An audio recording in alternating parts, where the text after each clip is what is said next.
Hey lovelies welcome to my channel మాని Anil vlogs. First time నేను day in my life చేయాలనుకోని అనిపించిందండి నిన్న Thursday.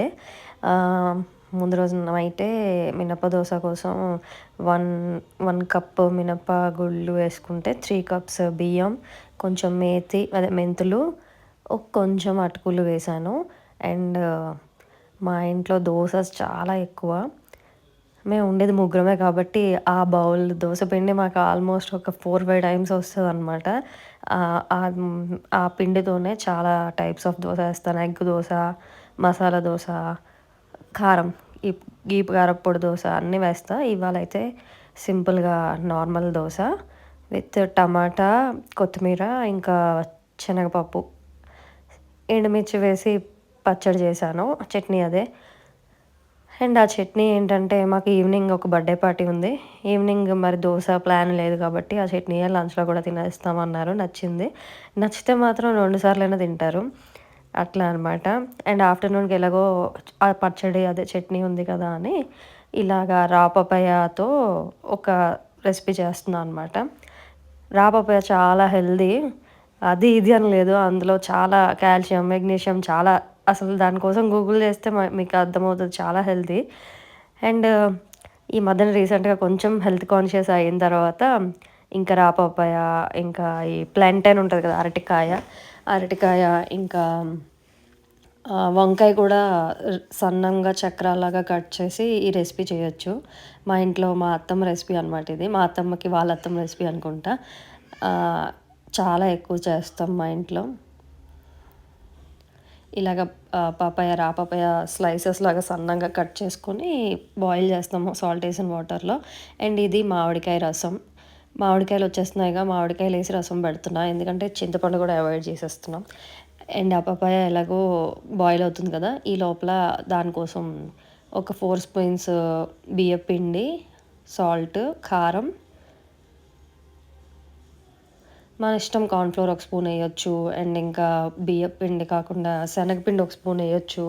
ఇది సాల్ట్, కారం, కొంచెం నువ్వులు వేశాను. రెసిపీ సింపుల్‌గా ఉన్నా టేస్ట్ కావాలి, టేస్ట్ బానే వచ్చేస్తదిది. నువ్వులు ఎయంగానే ఫ్లేవర్ వచ్చేస్తది మంచిగా. అండ్ మనం రా పపాయ బాగా అదే బాయిల్ అయ్యాయా లేదా చెక్ చేసుకొని బాయిల్ అయిపోతే ఆ వాటర్ అంతా తీసేసి అవి ఈ ఈ పౌడర్స్ అన్నీ వేశాను కదా! ఇందులో కలిపేస్తే అది అట్ల పెనం ఉంటుంది కదా! అట్లు వేస్తున్నాం కదా! ఇప్పుడు ఆల్రెడీ మార్నింగ్ ఏసా కదా! ఆ పెనం పైనే కొంచెం ఒక 2 స్పూన్స్ ఆయిల్‌లో 2 సైడ్స్ రోస్ట్ చేస్తే బావుంటాయనమాట. ఫ్రిట్టర్స్ అంటారు కదా! అలా వస్తాయి. అండ్ ఇది మా ఇంట్లో ఫేవరెట్. ఏ వెజిటబుల్‌తో అయినా ఇలా చేసేస్తే తింటారు. గోరుచిక్కుడులు అంటారు కదా! కొంచెం చేదుగా ఉంటాయి. అవి కూడా ఇలానే చేస్తాం మేము. అవి కూడా తింటారనమాట. సాంబార్ చేసినా కూడా సైడ్ డిష్‌గా ఇవి ఎక్కువ చేస్తుంటాం. ఇందులో వాటర్ యాడ్ చేయొద్దు. ఎందుకంటే ఎవరైనా ట్రై చేస్తే పపాయ ఆల్రెడీ మనం కుక్ చేసాం కదా! దాంట్లో ఎంతో కొంత వాటర్ ఉంటది కాబట్టి మనం ఆ పొడితో జస్ట్ ఇలా హ్యాండ్‌తో కలిపి చేస్తే బైండ్ అయిపోతదనమాట. ఫర్ సపోజ్ పపాయాకి పట్టినంత బైండింగ్ పట్టినంత పౌడర్ లేదు అనిపిస్తే అప్పుడు ఒక 2 స్పూన్స్ బియ్యపిండి గానీ, ఏదైనా బైండింగ్ కోసం ఏదైనా కార్న్‌ఫ్లోర్ గానీ, శనగపిండి గానీ ఏదైనా యూజ్ చేయొచ్చు. మనకి క్రిస్పీనెస్ కావాలంటే మాత్రం బియ్యపిండి యాడ్ చేసుకుంటేనే బావుంటుంది. ఇందులో కావాలంటే మనం కాస్త గరం మసాలా, ధనియాల పొడి ఏదైనా వేయొచ్చు. బట్ బేసిక్‌గా అయితే ఇలాగే మేము చేస్తాం. మాకు ఇంట్లో నడుస్తది ఈ డిష్.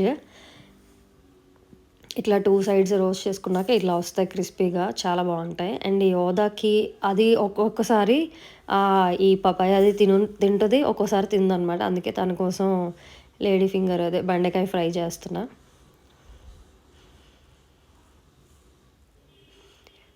తను 3:30కి వస్తుంది గదా! అప్పుడు తనకి రైస్ ప్లస్ తనకిష్టమైన కర్రీ, రసము కలిపేసి పెట్టేస్తే తను తినేస్తది. అండ్ తను 3:30 అంటే 4:45కి అలా వచ్చి తను తిన్నప్పటికే 4:30 అయింది. 4:15 అలా అయింది. ఒక్క 15, 20 మినిట్స్ కాసేపు రెస్ట్ తీసుకున్నాం. తర్వాత మళ్ళీ రెడీ అయ్యి స్టార్ట్ అయ్యామనమాట. ఈవినింగ్ మాకు బోరబండలో బర్త్‌డే పార్టీ ఉంది. దారిలో దిగి గిఫ్ట్ తీసుకొని ఇంకా ఈ ట్రాఫిక్‌కి అక్కడికెళ్ళేటప్పటికి ఎగ్జాక్ట్‌లీ 7:00 అయింది. ఇంట్లో 5:40కి స్టార్ట్ అయితే దారిలో గిఫ్ట్ తీసుకోవడం ఇవన్నీ కలిపి ఒక 15 to 20 minutes అయింది. మళ్ళీ ట్రాఫిక్ ఇవన్నీ దాటుకొని వెళ్ళేటప్పటికి 7 అయిపోయింది ఆల్మోస్ట్. అక్కడ పార్కింగ్ కూడా దొరకలేదనమాట. పార్కింగ్ కూడా నేరో రోడ్స్ ఉన్నాయి బోరబండ అంతనా. అండ్ ఇది ఫస్ట్ బర్త్డే మా హస్బెండ్ వాళ్ళ ఫార్ రిలేటివ్స్ అనమాట. వాళ్ళది ఫస్ట్ బర్త్డే ఉంది. అక్కడికి వెళ్ళాము.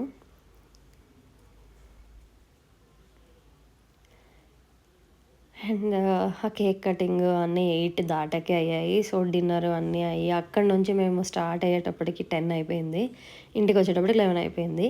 యోధా ఇంత ఎనర్జెటిక్గా ఎందుకు ఉందంటే బాబు కోసం గిఫ్ట్ తీసుకునేటప్పుడు యోధా కోసం ఈ టాయ్ తీసుకున్నా. ఈ మధ్యన తెగ ఆడుతుంది జెంగా. ఈ మధ్యన బెల్జియం వాఫెల్‌గో 2, 3 సార్లు వెళ్ళాము. ఎప్పుడు వెళ్ళినా ఆ జెంగా ఆడుకుంటూ కూర్చుంటుంది 1 అవర్. సో తను ఎక్సైటెడ్.